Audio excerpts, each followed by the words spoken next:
Good evening, you're watching News Mongolian World. I'm your host, Taner Kambatar. And for top stories, Mongolia Mining 2023 Expo highlights the latest trends in the mining industry.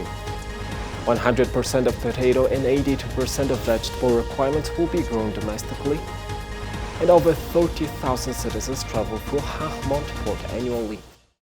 And for the news, stay tuned.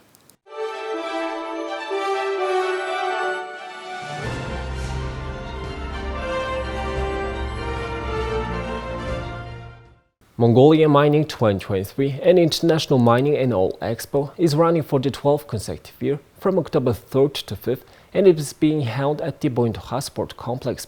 This long-standing event continues to provide a platform for displaying Mongolia's traditional mining and emerging oil industries, with participants from major companies and numerous professionals from the mining industry. Providing excellent travel performance. The 12th edition of Mongolia Mining Expo attracts exhibitors and visitors from over 20 countries and features more than 200 supplier companies. This international presence highlights the Expo's significance as a global networking opportunity. A noteworthy feature of this event is a series of seminars organized by the Expo's committee. These sessions bring together guest speakers from the Mongolian government and its agencies, academic scholars, and business professionals. The topics covered include government policies on mineral resources and newly enacted law, ongoing mining and infrastructure projects in Mongolia, industry trends, as well as forecasts. These discussions serve as a platform for sharing knowledge and offer insights into Mongolia's evolving mining and oil landscape. We haven't seen this wide participation with more than 200 company representatives compared to previous editions. The Expo provides opportunity to increase sales by sizable amounts, as it allows suppliers to have B2B meetings with its potential clients. Mongolia's abundant mineral resources, including coal, copper, gold, and rare earth elements, have made it a focal point for the mining industry. The Mongolia Mining Expo provides an opportunity for investors and businesses to explore potential collaborations and investment opportunities within the country's mining and oil sectors, facilitating sustainable growth and development. The Mongolia Mining Expo also serves as a glimpse into the mining industry's future. It showcases the latest technological advancements, sustainable practices, and innovative solutions that are shaping the sector's development.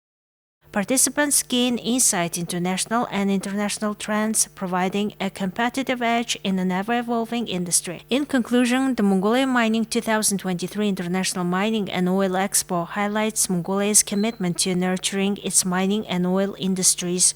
With its international appeal, informative seminars, and opportunities for collaboration and investment, it contributes to the continued growth of these sectors. As industry professionals, government officials, and investors convene in Ulaanbaatar for this annual event, the future of Mongolia's mining and oil industries appears promising. Excellent travel performance on grade. Sion Province is poised to transform into an agricultural powerhouse, aiming to meet the food demand of 3 million people. Plans include the development of an industrial district, a technology center, and a massive $10 million greenhouse agro-park project. With an eye on the global market, Sion Province is set to brand and export its high-quality agricultural products, bringing prosperity to the region's 110,000 household producers.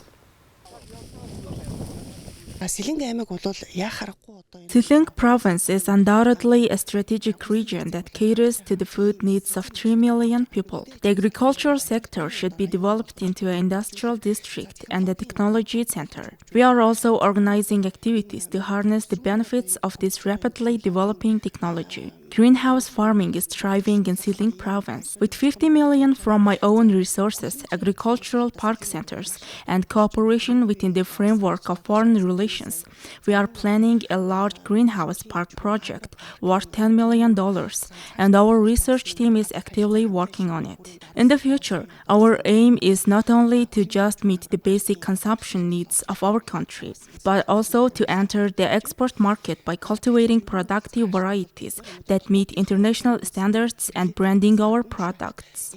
We are diligently working towards achieving this goal at a national level and opening up opportunities in the export market. Currently, 110,000 people are engaged in household production. Therefore, I am delighted that our brand products are being prepared for the production of value-added goods in the export market, those adding value in terms of human investment.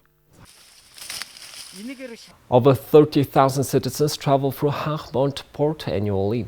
In 2021, it became an international port by agreement between two countries.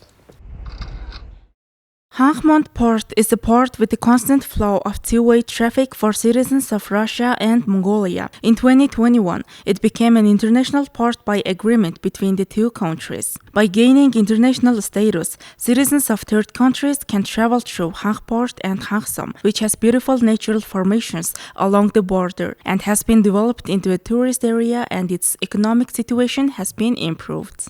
Also, a major tourist road connecting Lake Bagel with Lake Khuvsgul will be created. The problem is the 180-kilometer road between Khatral and Khankh, and lately tourists have become more interested in traveling to Khatral and passing through it to travel to other provinces after returning from Khankh. Therefore, the road issue is very important.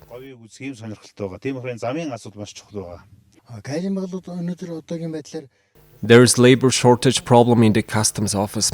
The General Department of Customs will soon resolve this issue of shortage of labor force. As well, we have 5 open vacancies.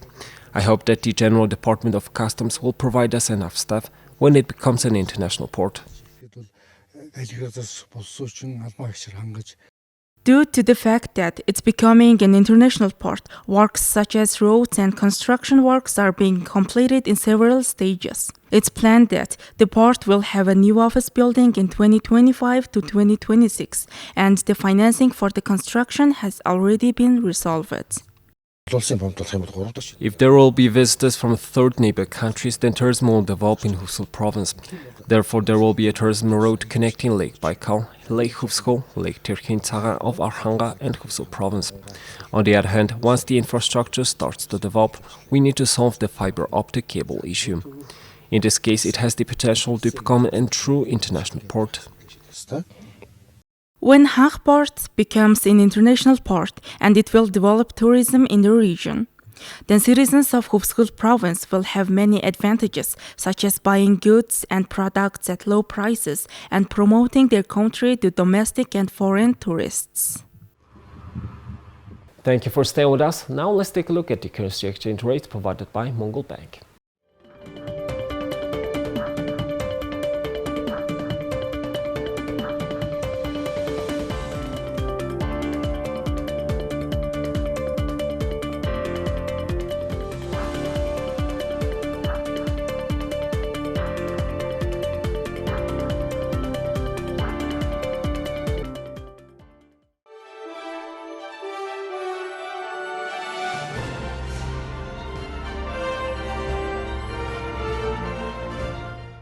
Here's the international news from our partner agencies. South Asia is expected to grow by 5.8% this year, making it the fastest growing region in the world, even as the pace remains below pre-pandemic levels, the World Bank said on Tuesday. The latest South Asia Development Update from the World Bank projected growth in the region to slow slightly to 5.6% in 2024 and 2025, as post-pandemic rebounds fade and reduced global demand weighs on economic activity. At almost 6% this year, the region is growing faster than all other emerging markets, said Francisca Onsorge, the organization's chief economist for South Asia. Faster than in any other emerging market and developing economy region. You can see that here in the chart on the left, the golden diamonds show you growth in South Asia, and the blue bars show you the growth rates of all the other emerging market and developing economy regions. This is the fastest growing region. But for all countries in this region, this represents a slowdown from the pre-pandemic averages. And you can see that in the chart on the right. The blue bars are the growth rates that we expect over this year, the next year and the year after, 2024 and 25. The yellow lines show you the average growth rate of the pre-pandemic years, 2015 to 2019. So for all countries in the region, this represents a slowdown. Despite the progress, the region still has a long way to go, the report said. Per capita incomes in South Asia are around $2,000, one-fifth of the level in East Asia and the Pacific region.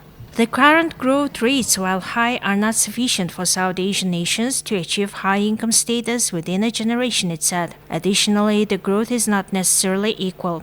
India, which accounts for most of the regional economy, is set to remain robust with 6.3% growth in the 2023-2024 fiscal year, while others like Maldives and Nepal are also expected to grow thanks to a rebound in tourism. India continued to grow rapidly last year. It was one of the fastest growing economies. And we are expecting that robust growth to continue this year. We've got a projection for India's growth to be 6.3% in this fiscal year. That is a moderation from last year. We had 7.2% last year, and we've got 6.3%. But what's important to note is, while it's a moderation, there is still underlying strength, and we expected that moderation. You would have noticed that our forecast is unchanged from where it was 6 months ago. But things are bleaker in other countries. Bangladesh's growth may slow to 5.6%, while projections for Pakistan's growth, only 1.7%, are below the rate of its population growth, the World Bank said. We're well on track to meet that target. 3 scientists won the Nobel Prize in Physics on Tuesday for their work on how electrons move around the atom during the tiniest fractions of seconds, a field that could one day lead to better electronics or disease diagnosis.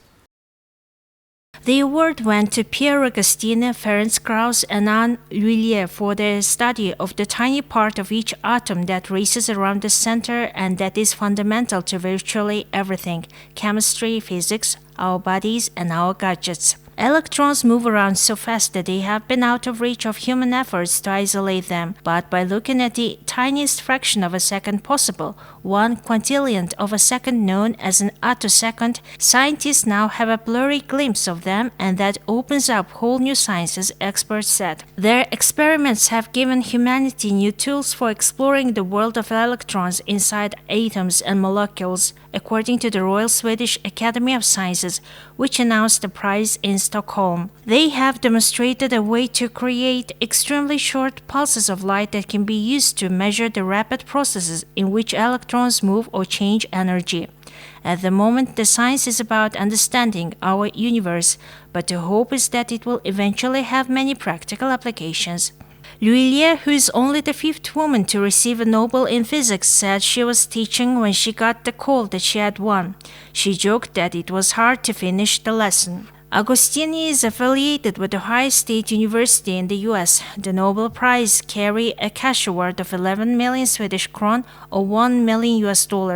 The money comes from a bequest left by the prize creator, Swedish inventor Alfred Nobel, who died in 1896. The laureates are invited to receive their awards at ceremonies that will be held on December 10th, the anniversary of Nobel's death.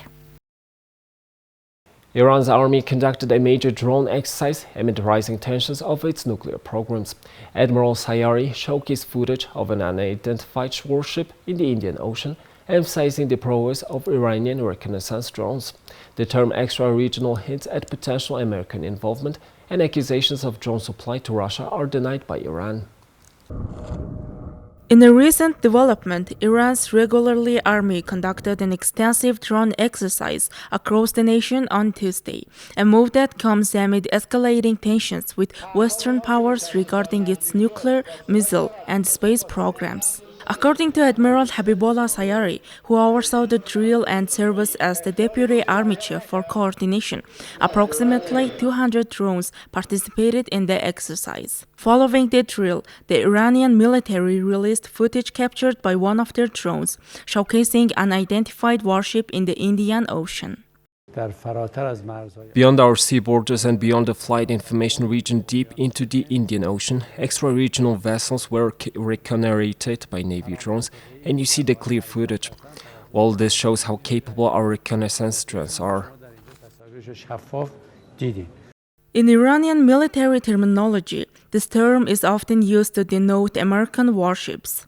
Iran is known for regularly unveiling new drone technology, including those with claimed long-range capabilities capable of reaching Israel. Both Ukraine and Western powers have also accused Iran of supplying drones to Russia. Iran firmly denies allegation of sending drones to Russia for use in the conflict in Ukraine. Well, that's all for today. Thank you for staying with us. We'll see you tomorrow with news and updates. Have a nice evening. Goodbye.